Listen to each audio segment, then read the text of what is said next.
The last time we talked about Lonzo Ball, there was optimism that he would be ready as soon as the start of next season.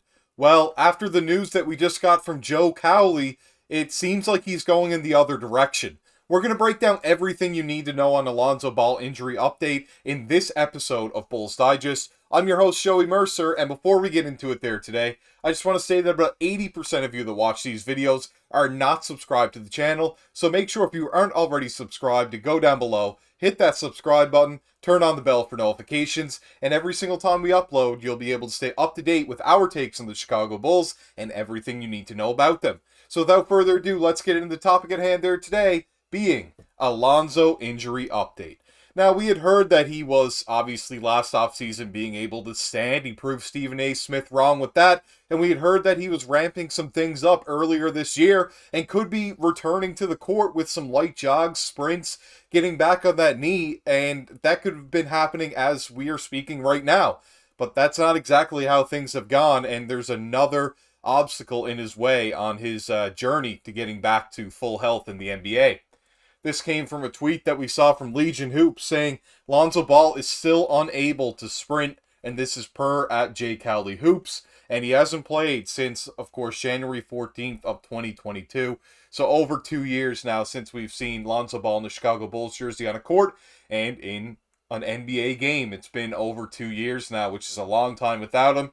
In the short time that he did spend with the Bulls, he was quite quintessential, honestly, to their success. Really, really great at switches on other bigs, pushed the tempo, hit the three. He did everything that we expect out of a point guard, and it's been really tough without him ever since. The Bulls have held out such optimism that they haven't made any moves, really, to replace him, except Javon Carter, but that's really just a bench option for now.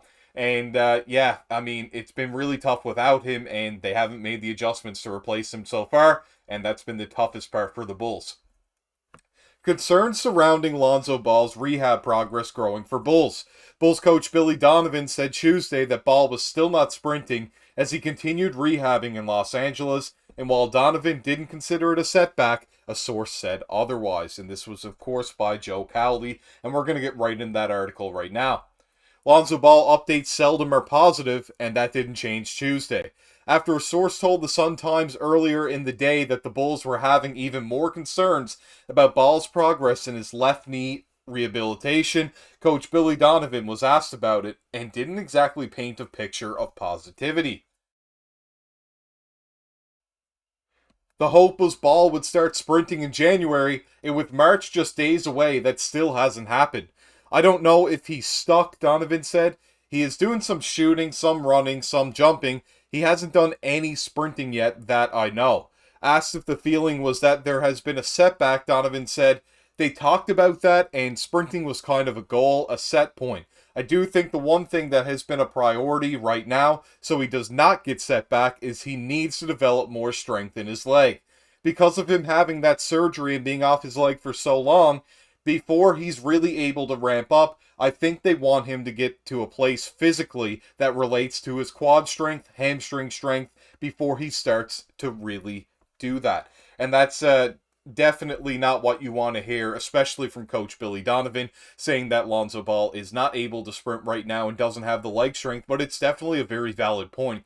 When you have such serious surgeries like he's had to have on that knee, it is really difficult to kind of maintain that strength that you had before and maintain that explosiveness because you're putting so much pressure on your joints in that situation when you're trying to explode and sprint at a high velocity that it really just isn't there. The muscle is not really where it needs to be, I think, is ultimately what we're hearing on Lonzo Ball, and that's really difficult if you're at his play style. You just don't want to put a player back into that situation until they're 100% healed, but it really seems like they're further from 100% and closer to 50% with Lonzo Ball still, and that is not the news that I wanted to hear, and I'm sure nobody else wanted to hear on Lonzo Ball, as we were trying to be optimistic as Bulls fans, of course, and say that he was going to return to play soon. He was going to ramp things up. It was going to go smoothly. This was just the last setback, but no, it's another setback, another obstacle, of course, and Lonzo Ball continues to struggle in his rehabilitation. Of course, we can see here that it says, I don't want to say it's a holdup, but that's where they want to get him to. In terms of what he's doing, he feels better. Ball last played an NBA game on January 14th, 2022. He has had 3 surgeries on his knee since, and will be going into the last year of his 3-year contract with the Bulls, having the player option at $21.3 million. And he's obviously going to take that. If he was healthy and he knew he was going to come back, he would probably take a multi-year deal with the team. But right now, I don't think any team has much optimism besides, obviously, the Bulls, that he is going to come back and he is going to be anywhere near the player that he was, or if he's going to come back at all. So I really do think teams wouldn't want to take a gamble on that on a multi-year deal. I don't think they would offer him any more. They would just offer him less money on a similar just year-to-year basis, maybe a 2-year with a team option in the second, something like that. But I do think he's going to pick up this player option at over $20 million, and I don't have any hope that he will come back next season. I'm starting to get further and further to the point where I don't think that he's going to come back at all. It's been 3 surgeries, as we just mentioned, and that is very difficult on an athlete. And especially an NBA player, of course, where you're running, jumping, doing so many of those things so often, that for Lonzo Ball to be able to get this strength back and for that knee to be where it was before, it's going to be very, very difficult for that to happen with the amount of setbacks that he's had. I really don't see Lonzo coming back to the court anytime soon. I could definitely see him missing all of next year as well. I really don't have much hope for this happening, and hopefully after next year, Lonzo will move on from the Chicago Bulls. I'd love to see him back on the court. I loved what he did with the Bulls, but if he's in the health that he's in right now, that's not a player that they're going to want on their roster, and I can't see the Bulls re-signing him after this next year. Obviously, it's a player option, like I mentioned, so he will be picking up that contract. I can't see him not doing that, but for the Bulls' sake, obviously you wouldn't want him to, but obviously he signed that deal. That's part of the clause. The player option's there, and he's going to have to take it. It would be the smartest decision for him, just not the best decision for the Bulls in the long run. The Bulls going down the stretch here, though, without Lonzo Ball. We had a brutal loss last night, of course, to the Pistons. I think it was like 2 of 20 or 2 of 29 from 3.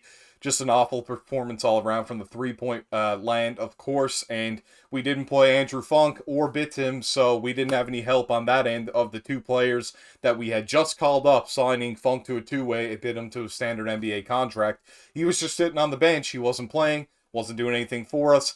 Don't know why they didn't just at least try that. I know it was a close game, but the starters simply weren't getting things done, and even the rotation, nobody was hitting the threes last night, as that's just about the worst I've ever seen a team shoot from 3.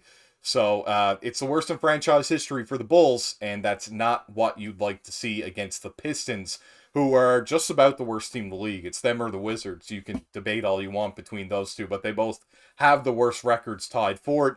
And that's not a game that you should lose if you're the Bulls fighting for a playoff spot. That was a must-win game, an easy win it should have been, and they really just didn't knock down shots ultimately at the end of the day. And one thing I really noticed is they left that right corner open every time down, and Detroit was hitting at a solid rate. So it was just a matter of time before they ended up losing that one. However, this has been your host, Joey Mercer, and I hope you, enjoyed the video, even though it was bad news on the Lonzo Ball update. Make sure to let me know what you think about Lonzo Ball down below. Do you think he's coming back soon? Do you think it's going to be longer? Do you think we'll ever see him in a Bulls jersey again? Let me know, and even let me know about last night's game if you caught that one. And I can't wait to see you all in the next one. Make sure to subscribe to the channel, like the video, comment down below on what you have to say, and I'll see you all in the next video. Signing off.